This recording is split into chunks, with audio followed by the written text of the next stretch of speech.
People don't steal a swimming pool with a shovel. They steal it by convincing everyone else it already belongs to them.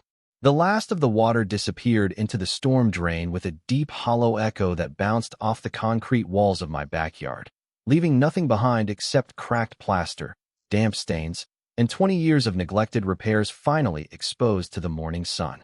The smell of wet concrete mixed with fresh-cut grass hung in the cool spring air, while my submersible pump hummed one final time before falling silent. I wiped the sweat from my forehead and looked down into the empty shell that had consumed every spare dollar I'd saved during the past 6 months. It wasn't pretty. Rust streaks crawled down one side. Loose tiles clung to the coping, and the main drain looked older than I was. But for the first time since buying this property, I could finally start fixing it the right way. I had barely unplugged the extension cord when I heard tires screech outside the front of the house. One police cruiser became 2. Then a third rolled slowly to the curb, lights flashing blue across my garage door. My stomach didn't drop. Somehow, I already knew who had called them. Right on cue, Brenda Ashcroft climbed out of her oversized white luxury SUV wearing oversized sunglasses, a bright floral designer blouse, enough gold jewelry to sparkle in the sunlight, and the same confident smile she'd worn every time she'd crossed onto my property without permission. She marched straight toward the officers before they even reached my gate, pointing one perfectly manicured finger toward my backyard. "He's destroying the community pool," she announced loud enough for half the street to hear. "I told you he'd do this." The youngest officer looked over the fence into the empty basin while another glanced back at me. "Sir," he called calmly, "would you mind stepping over here for a minute?" I walked across my patio with muddy work boots, still holding the pool skimmer I'd been using only minutes earlier. My pulse stayed steady. There wasn't much reason to panic when every permit, every receipt, every survey, and every security camera on my property had been quietly collecting the truth for months.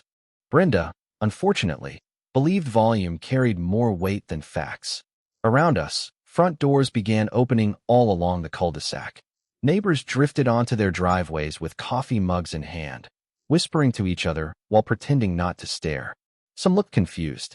Others looked almost disappointed that the famous backyard pool was empty. A few nodded toward Brenda like they'd already decided the case before anyone spoke. She loved an audience almost as much as she loved telling people what belonged to them. "That's our neighborhood pool," she insisted again, folding her arms across her chest as though repeating the sentence could make it legally true. "He's draining shared property without HOA approval." I almost laughed, but instead I looked past her toward the weathered cedar fence surrounding my backyard. Every fence post sat exactly where the licensed survey crew had marked the property line months earlier. Every inch of concrete inside that fence appeared on my deed. Every repair permit had been approved by the county before I touched a single valve. The officers asked for identification, and I handed over my driver's license without argument. One of them studied the address before looking around again. "You own this residence?" he asked. "Yes, sir," I answered. Brenda interrupted before I could say another word. "He just bought the house. He doesn't understand how this neighborhood works." That sentence almost made me smile, because she was half right. I had bought the house 6 months earlier after years of renovating older properties across Central Texas. I'd seen collapsing foundations, broken plumbing, hidden termite damage, and roofs that looked like they survived tornadoes. But I had never seen anyone try to claim ownership of someone else's swimming pool simply because the previous owner had been too tired to tell them no. As I watched Brenda confidently explain my own backyard to 3 police officers, I realized something important. This wasn't really about a pool anymore. It was about a story she'd been telling this neighborhood for years. The only problem for Brenda was that stories fall apart when they finally meet paperwork, cameras, and the quiet patience of someone willing to let every lie finish speaking before opening the first folder. 6 months earlier, the place looked like it had been forgotten by everyone except weeds and raccoons. The first thing I noticed was not the house. It was the silence. No children laughing. No lawn equipment humming. Just the wind moving through overgrown hedges and the faint creak of an old pool gate that had not been closed properly in years. The realtor apologized 3 different times before we even walked inside. She warned me about foundation repairs, aging plumbing, and the swimming pool that would probably need to be demolished. I remember kneeling beside the cracked deck and brushing loose leaves away from the faded tile with my work glove. even covered in dirt. I could tell somebody had once taken pride in building it. I have spent almost 20 years renovating homes across Texas, and old properties speak if you know how to listen. Fresh paint can hide a lot of problems, but neglected concrete tells the truth every single time. The previous owner had passed away nearly 2 years before I found the listing. His children lived out of state, and after months of legal paperwork, they finally decided to sell the property as is. During all that time, nobody maintained the backyard except an occasional landscaping crew that cut the grass just enough to keep the city from issuing citations. The pool pumps had failed long ago. Rainwater filled the deep end every winter before evaporating under the summer heat, leaving behind algae, cracked plaster, and a ring of mineral stains around the walls. Most buyers saw an expensive problem. I saw solid bones waiting for someone willing to put in honest work. That has always been my weakness. I believe almost anything can be restored if you stop looking at what it is and start imagining what it could become. I signed the closing papers on a quiet Friday afternoon, and before I even unpacked my furniture, I ordered a professional land survey. It is something I do with every property, not because I expect trouble, but because clear boundaries save expensive conversations later. The survey crew spent nearly 2 days marking every corner with bright orange stakes, while their equipment beeped across the yard. I kept the finished drawings inside a waterproof folder in my office before scanning digital copies onto my computer. At the time, it felt like routine paperwork. Looking back, it became one of the smartest decisions I ever made. The first weekend after moving in, I started cleaning the backyard. The smell of damp leaves mixed with chlorine residue that had been trapped beneath years of debris. Every shovelful uncovered another reminder that this place had once been beautiful. I replaced broken fence boards one section at a time, pressure washed the concrete deck until its original color returned, and hauled away an entire trailer full of rotten patio furniture the previous owners had left behind. Most evenings ended with sore shoulders, dirty boots, and enough dust on my clothes to fill another wheelbarrow. I never minded. Honest work has a way of clearing your head. A few neighbors waved while walking their dogs. Others introduced themselves with friendly smiles and homemade cookies. Then there was Brenda Ashcroft. She appeared on my third afternoon carrying a gift basket wrapped in bright ribbon. At first glance, she seemed welcoming enough. She complimented the neighborhood, asked where I had moved from, and casually mentioned that everyone loved the backyard pool. Something about the way she said everyone made me pause. Before I could answer, she pointed toward the gate beside my garage and said that people were used to coming through there during the warmer months. She said it so naturally that it almost sounded like she believed it herself. I politely explained that I had not even inspected the plumbing yet, and that the entire area would remain closed until repairs were finished. Her smile stayed perfectly in place, but something changed behind her eyes. It was subtle, like watching sunlight disappear behind a cloud. She wished me luck, turned around, and walked back across the street without touching the gift basket she had brought. I watched her leave, thinking the conversation had simply been awkward. I had no idea I had just interrupted a story she had been telling this neighborhood for nearly 2 years, and she was not about to let a property deed rewrite the ending she had already imagined. The neighborhood did not become Brenda Ashcroft's kingdom overnight. It happened one small favor at a time until people forgot the difference between kindness and permission. I started noticing it during my second week in the house. Every evening around 6 o'clock, a small parade passed by my backyard. Parents pushing strollers slowed down near the fence. Teenagers on bicycles pointed toward the pool through the wooden slats. Dog walkers stopped long enough to tell stories about birthday parties, graduation celebrations, and summer cookouts that supposedly happened there every year. At first, I assumed they were talking about the previous owner's family. Then the details stopped making sense. One retired neighbor mentioned that Brenda organized holiday pool gatherings. Another laughed about paying for neighborhood swim bracelets a few summers earlier. Someone even thanked me in advance for reopening the pool before Memorial Day weekend. I smiled politely, but every conversation left me with the same uneasy feeling. None of those events should have happened on private property without the owner's permission. Curious, I spent one evening reviewing the closing documents again. The legal description was crystal clear. The backyard, the fence, the patio, and every square foot surrounding the pool belonged exclusively to the property I had purchased. There was no recorded easement, no shared recreation agreement, and certainly no transfer of ownership to the homeowners association. The paperwork matched the survey exactly. Yet somehow an entirely different version of reality had spread through the neighborhood. The answer arrived sooner than I expected. One Saturday morning, I was replacing damaged coping stones around the deep end when I heard cheerful voices outside the side gate. Before I reached it, the latch rattled twice. Someone was trying to come inside. I opened the gate just enough to see Brenda standing there surrounded by 3 families carrying folding chairs, beach towels, and coolers. The smell of sunscreen drifted through the warm air, and one little boy held an inflatable beach ball almost as big as he was. Brenda smiled as though nothing about the scene required an explanation. "Good morning, Logan," she said brightly. "We usually start setting up around 10. I looked from her to the families waiting behind her. "Setting up for what?" I asked. Her smile barely moved. "Pool Saturday. Everybody knows about it." I glanced back toward the empty basin where construction tools, buckets of mortar, and exposed plumbing covered nearly every surface. "The pool is under renovation," I replied calmly. "It has been empty since before I bought the house." She waved one hand dismissively as though I had mentioned the weather. "That is only temporary. We have always used this space together." The words "always used" caught my attention. Not asked. Not borrowed. Used. One father shifted awkwardly before apologizing for the misunderstanding. He explained that Brenda had sent a neighborhood message saying the repairs were almost finished and that the first gathering of the season would be held here.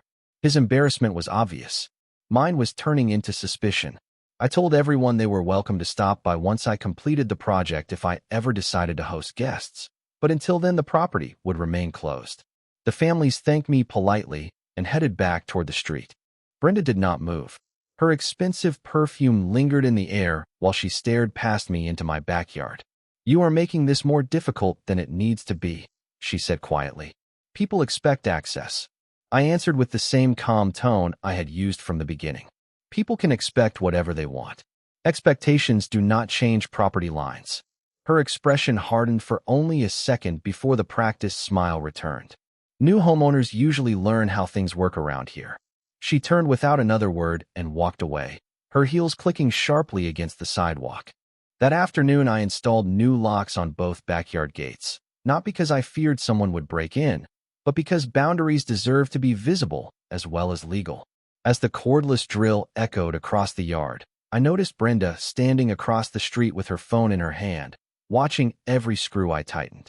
She smiled once more before disappearing into her house, and for reasons I could not yet explain, that smile worried me far more than if she had argued. The following Monday, the campaign began so quietly that most people would have missed it. I found the first letter folded neatly inside my mailbox, printed on official homeowners association stationery with enough bold text to make it look far more serious than it actually was.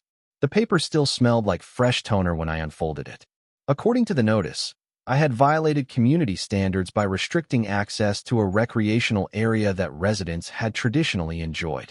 I read the sentence twice before looking back toward my fenced backyard. It was remarkable how confidently someone could describe private property as though it belonged to everyone except the person whose name appeared on the deed. I filed the letter inside a folder instead of throwing it away. Years of renovating homes had taught me that paperwork usually reveals more about the person sending it than the person receiving it. 2 days later, another envelope arrived. This one suggested I provide a key to the side gate so the association could perform routine inspections of what Brenda now called a shared neighborhood amenity.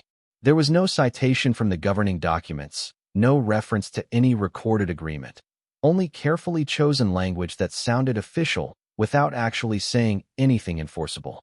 I compared the letter against the copy of the association bylaws I had received at closing. Nothing matched. The pool was never mentioned because it had never belonged to the association in the first place. Instead of responding emotionally, I highlighted the relevant sections, scanned both letters into my computer, and placed the originals beside my survey and closing documents. Every piece of paper was beginning to tell the same story. A few evenings later, I noticed something else. My new gate lock had faint scratches around the keyhole. They were fresh enough that the exposed metal still reflected the porch light. Perhaps someone had tried the wrong key. Perhaps it was simple curiosity. Either way, I installed 2 additional security cameras the following morning, one covering the side entrance and another overlooking the backyard from beneath the second-story eave. Modern cameras are wonderfully quiet witnesses. They do not interrupt. They simply remember. Brenda, meanwhile, became more visible than ever. She seemed to appear whenever contractors delivered materials or inspectors stopped by. If a concrete truck arrived, she happened to be walking her dog nearby. If a plumbing supplier unloaded equipment, she somehow found herself chatting with neighbors across the street while watching every pallet come off the trailer. One afternoon, she crossed my driveway carrying a clipboard and introduced herself to a county inspector before I could even reach them. She confidently explained that she represented the neighborhood and wanted updates on the community pool renovation. The inspector politely looked at me instead. I handed him my permit packet, answered his questions, and within 5 minutes he signed the inspection approval. Brenda remained standing there long after his truck disappeared, her smile noticeably thinner than before. The following weekend, another neighborhood message circulated. I only learned about it because an older gentleman named Harold knocked on my front door, holding a printed copy. He looked uncomfortable. "I figured you should see this," he said. The message announced that temporary construction delays had postponed reopening the neighborhood pool and asked residents to remain patient while the association resolved issues with the new homeowner. Harold shook his head before handing me the page. "Some folks believe every word she writes," he admitted. "Others are starting to ask questions." I thanked him sincerely and added the paper to my growing folder. By then I had stopped seeing individual incidents. I saw a pattern. Every conversation, every letter, every neighborhood message, and every unexpected visit pointed toward the same goal. Brenda was not trying to borrow my pool. She was trying to convince enough people that it had never really been mine. The strange part was that the harder she worked to build that version of reality, the more evidence she quietly created against herself, and I had a feeling she was only getting started. By the beginning of the second month, I stopped measuring progress by how many tiles I replaced and started measuring it by how many new stories Brenda managed to invent. Every few days, another neighbor would repeat something that sounded strangely familiar but completely disconnected from reality. One person asked whether I planned to charge admission after reopening the pool because they had heard I wanted to turn it into a private business. Another quietly wondered if I intended to remove the fence altogether because someone had claimed I was violating neighborhood safety standards. None of those conversations ended with arguments. I simply smiled, thanked people for asking me directly, and answered every question with the same facts. The more calmly I responded, the more confused they became about the rumors they had been hearing. One afternoon, I drove to the county records office just to remove every remaining doubt from my own mind. The clerk printed certified copies of the property plat, the legal description, and the recorded deed history. We spent nearly 20 minutes reviewing every transfer connected to the address. There had never been a recreational easement. There had never been shared ownership. There had never been any document giving the homeowners association authority over the backyard or the swimming pool. I left with a thick envelope under my arm and the reassuring smell of fresh paper filling my truck. Facts have a comforting weight when they are printed in black ink. That same evening, I decided to organize everything into labeled binders. Purchase agreement, survey, inspection reports, pool renovation permits, contractor invoices, security camera recordings. I even backed up every digital file onto 2 separate hard drives. Some people thought I was overreacting when they saw how carefully I documented everything. I saw it differently. Small disagreements have a habit of becoming large legal questions when nobody keeps good records. My cameras quietly continued doing their job. Most days they captured nothing more exciting than squirrels running along the fence or delivery trucks dropping off supplies. Then one Saturday morning I noticed something interesting while reviewing routine footage. Brenda had stopped outside my side gate with 2 women from the neighborhood. She pointed toward the backyard while explaining something with dramatic hand gestures. Although the camera did not record audio from that distance, her body language said enough. One woman looked surprised. The other crossed her arms and shook her head before all 3 walked away. A few hours later, Harold came by again carrying his usual coffee mug. He leaned against the fence while watching me install a replacement skimmer line. "You know," he said, "Brenda has been collecting $25 a family every summer for what she calls pool maintenance." I stopped tightening the fitting and looked up. "Pool maintenance." He nodded slowly. She always said the money helped keep the neighborhood pool available. Nobody really questioned it because the previous owner rarely came outside. I asked the obvious question. Where did the money go? Harold shrugged. Nobody ever asked for detailed records. People trusted her. That conversation stayed with me long after he left. Suddenly the letters, the neighborhood announcements, and the constant pressure made more sense. If residents believed the pool belonged to everyone, they would never question why someone had been collecting money connected to it. If they accepted the story, they would never ask for proof. I did not accuse Brenda of anything. I did not confront her. Instead, I added another note to my growing folder and continued repairing cracked plumbing beneath the deck. The metallic smell of fresh PVC cement drifted through the warm afternoon, while the quiet clicking of my security cameras continued in the background. Every day, Brenda seemed more determined to protect a version of the past that had never existed on paper, and every day I became more certain that the truth did not need to shout. It only needed enough time for every misplaced claim, every misleading letter, and every unnecessary rumor to connect themselves into one complete picture. The morning I decided to drain the pool felt almost ordinary.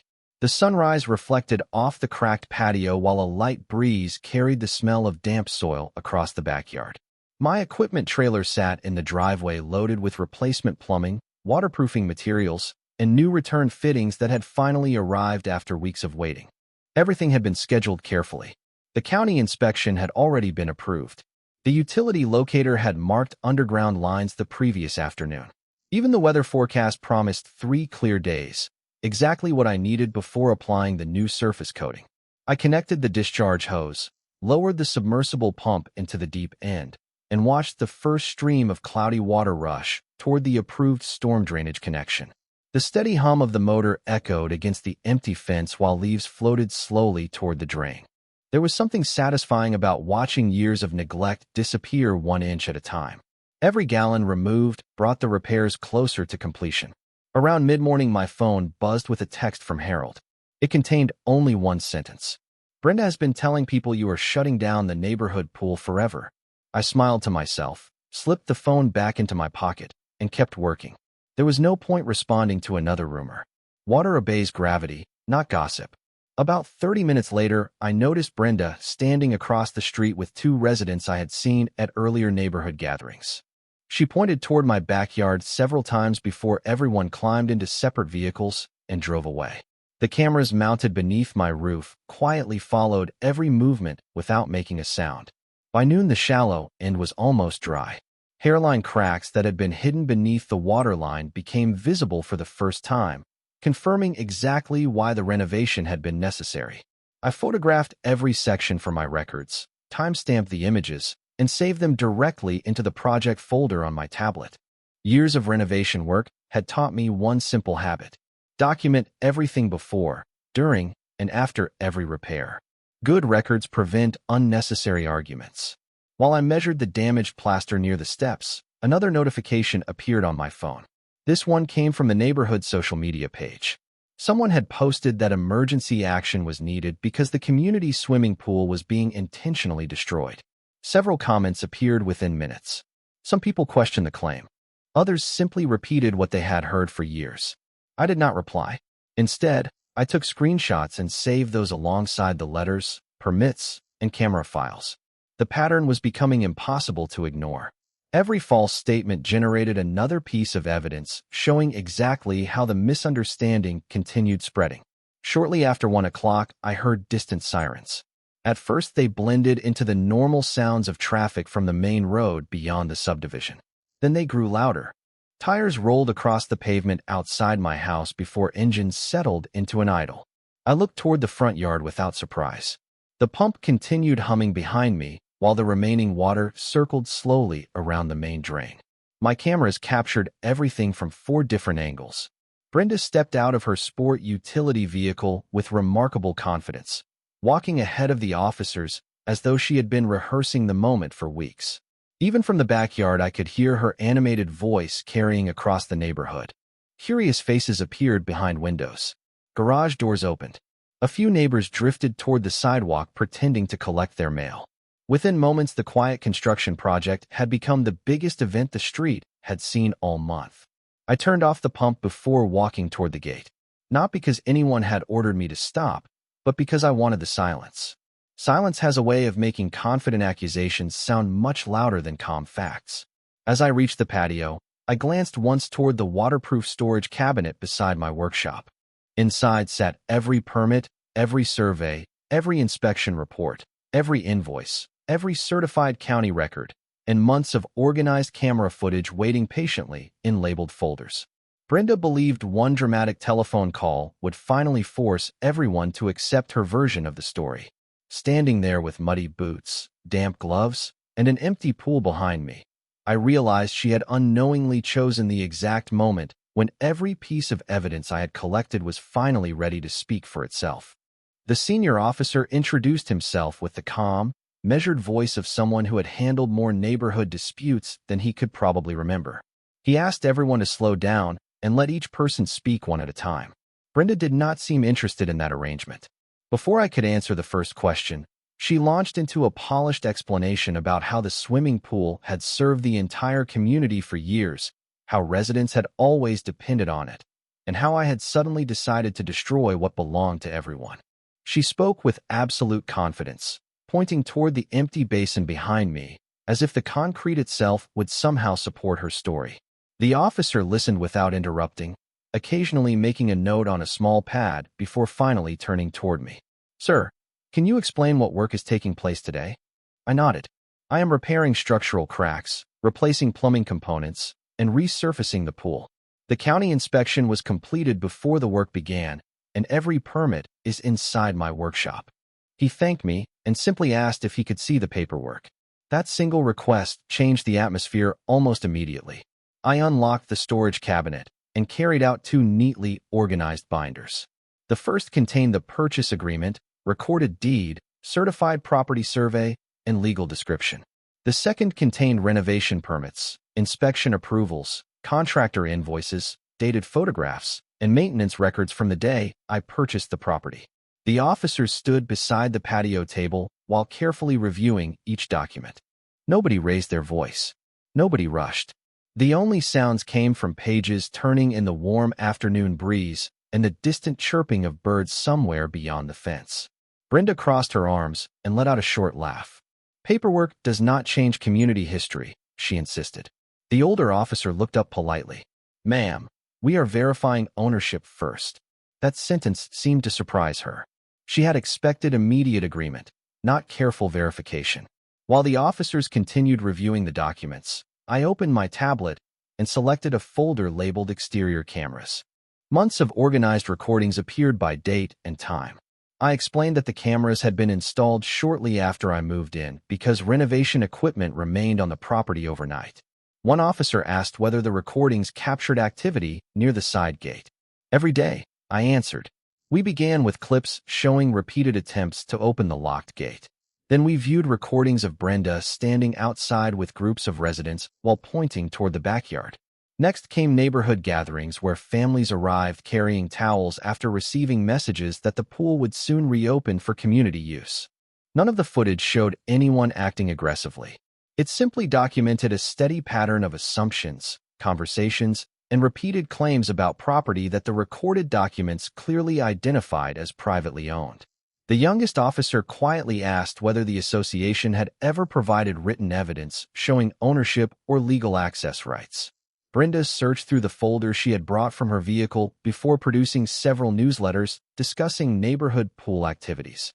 They mentioned summer events, maintenance contributions, and seasonal reminders, but none contained a deed, easement, recorded agreement, or governing document transferring ownership. The officers examined each page carefully before placing them back on the table. By then, several neighbors had gathered near the sidewalk. Harold stood quietly toward the back, holding his coffee mug exactly as he had so many mornings before. Others watched with expressions that slowly shifted from certainty to curiosity. Questions began spreading through the crowd in low voices. Someone wondered why the newsletters never identified the actual owner. Another asked whether annual pool contributions had ever appeared in official financial reports. Nobody seemed angry. They simply looked confused. The senior officer closed the final binder and handed it back to me with a respectful nod. At this point, he said calmly, the property records and permits indicate this swimming pool is located entirely on privately owned land. Brenda immediately started objecting, insisting that neighborhood tradition should matter more than technical documents. The officer remained professional. Tradition and ownership are not always the same thing, ma'am. For the first time since I had moved into the neighborhood, Brenda had no immediate response. She looked around the street as though expecting someone else to continue the argument for her, but the silence that followed felt different now. It was no longer the silence of uncertainty. It was the silence that arrives when a story people have repeated for years finally meets evidence that refuses to bend. The officers remained for another 20 minutes, not because there was a crime scene to investigate, but because everyone suddenly wanted answers that nobody had bothered asking before. The senior officer explained with remarkable patience that property ownership is determined by recorded legal documents, not neighborhood customs or long-standing assumptions. He thanked both of us for cooperating and reminded everyone gathered on the sidewalk that disagreements over private property should always be resolved through documentation instead of rumors. As the patrol cars slowly pulled away, the atmosphere changed in a way I had not expected. The excitement disappeared almost instantly, replaced by quiet conversations between neighbors who had spent years believing the same story. Nobody applauded. Nobody celebrated. People simply looked at one another as if they had all realized they had been reading different chapters of the same book. Brenda stood beside her sport utility vehicle, gripping her folder so tightly that the edges of the paper began curling beneath her fingers. She tried one last time to regain control of the moment by insisting that the Homeowners Association board would settle everything at the next monthly meeting. I simply nodded and wished her a pleasant afternoon before returning to the backyard. There was still plumbing waiting to be replaced, and unlike neighborhood gossip, concrete repairs could not be postponed forever. 3 evenings later, I attended the scheduled Homeowners Association meeting carrying the same binders I had shown the officers. The clubhouse smelled faintly of coffee and fresh carpet cleaner, while folding chairs filled with residents talking in unusually quiet voices. Brenda arrived wearing another brightly colored designer outfit, carrying a thick stack of newsletters and handwritten notes. She greeted people with practiced confidence, but something felt different. Several homeowners who normally gathered around her before meetings remained seated instead, speaking among themselves while occasionally glancing toward my table. Once the meeting officially began, routine business moved quickly until Brenda introduced what she called the community pool issue. She repeated many of the same statements she had made outside my house, explaining that neighborhood tradition justified continued community access and suggesting that I had disrupted something residents had enjoyed for years.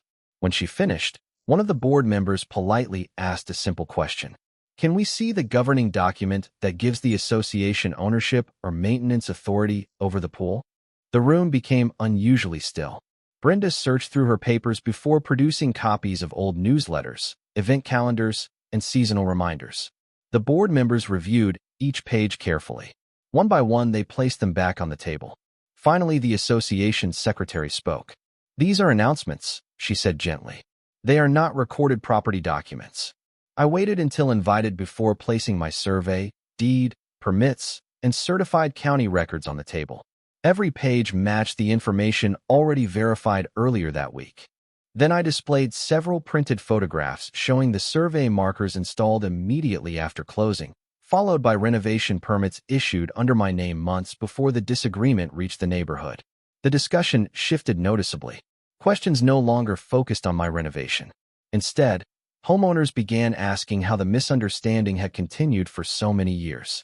Harold quietly raised his hand from the third row. He explained that many families had contributed money each summer after being told it helped maintain the neighborhood pool. Another resident confirmed remembering similar contributions for several years. A retired accountant serving on the finance committee asked whether those voluntary collections appeared in official association financial reports. The treasurer reviewed several folders before answering that no dedicated pool maintenance account existed in the association records currently available to the board. No accusations followed, only more questions. Brenda attempted to explain that the collections had been informal neighborhood efforts intended to support community activities, but the confidence she displayed outside my house had faded into uncertainty. The newly elected vice president finally suggested that the association request an independent review of historical records so every homeowner could receive clear information going forward. The motion passed without argument. As the meeting ended, several neighbors approached me individually. Some apologized for assuming the rumors were true. Others admitted they had never questioned the story because it had been repeated for so long that it sounded like fact. I thanked each of them sincerely because honesty deserves respect even when it arrives late. Walking back to my truck beneath the warm evening sky, I realized the most important change had nothing to do with the empty swimming pool sitting behind my fence. It was that an entire neighborhood had finally stopped confusing confidence with truth, and once that happened, the rest of the story practically corrected itself. 3 months later, the backyard looked completely different. The sharp smell of fresh plaster had faded, replaced by the clean scent of chlorine and newly planted jasmine along the fence. Sunlight danced across crystal-clear water that reflected the Texas sky like polished glass. The cracked concrete had been restored, the worn equipment replaced, and the old neglected pool had become exactly what I imagined the first day I walked onto the property. Not a community attraction, not a neighborhood landmark, simply the backyard of a home that someone had finally cared enough to restore. The Homeowners Association completed its independent review several weeks after the meeting. The final report confirmed what the county records had shown from the beginning. The swimming pool had always been located entirely within my property boundaries and had never been transferred to association ownership or maintenance. The review also recommended clearer communication procedures and better documentation for future community decisions so similar misunderstandings would never happen again. Several neighbors later admitted they appreciated the transparency because it helped separate long-standing assumptions from actual recorded facts. Brenda gradually stepped away from public leadership. I rarely saw her outside after that except for the occasional drive through the neighborhood. When we crossed paths, we exchanged brief, polite greetings and continued on with our day. The loud confidence that once filled every conversation had been replaced by quiet distance. Sometimes the greatest consequence is simply losing the trust that took years to build. As for the neighbors, something unexpected happened. Instead of avoiding my house, many stopped by to compliment the finished renovation or ask practical questions about maintaining their own pools, landscaping, or home improvement projects. Harold became a regular visitor on Saturday mornings, usually carrying the same coffee mug while offering opinions I had not asked for, but somehow always enjoyed hearing. A young family across the street invited me to their 4th of July cookout, and another neighbor borrowed my tile saw while repairing a patio of his own. Little by little, the neighborhood stopped feeling divided and started feeling like the kind of place I thought I had purchased in the first place. Looking back now, I realized the swimming pool was never the real issue. Water can be drained in a single afternoon. Rumors can spread in a single conversation. Trust takes much longer to rebuild. What protected me was not luck, a dramatic confrontation, or some secret advantage. It was simple preparation, keeping every receipt, saving every permit, ordering a professional survey before problems appeared, installing cameras that quietly documented ordinary days until ordinary days suddenly became important. Those habits turned confusion into clarity without raising my voice once. I often think about something my father used to tell me whenever we worked on old houses together. He would hand me a worn tape measure and say, "Good work begins with accurate measurements because guessing always becomes expensive." At the time, he meant construction, but I finally understand that the lesson applies to people as well. Measure the facts before believing the stories. Verify before accusing. Listen before deciding. Those principles saved far more than a renovation project. They protected my home, my reputation, and eventually even my relationships with the people living around me. Every evening now I sit beside the pool after finishing work, listening to the gentle sound of the filtration system humming beneath the deck while the sunset reflects across the water.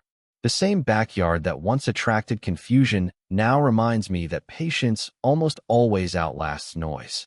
Justice is rarely loud. It usually arrives one document, one photograph, one honest conversation, and one verified fact at a time. Before this story ends, I would genuinely like to hear your thoughts. If you found yourself in my position, how would you have handled the situation, and what part of this story stood out to you the most?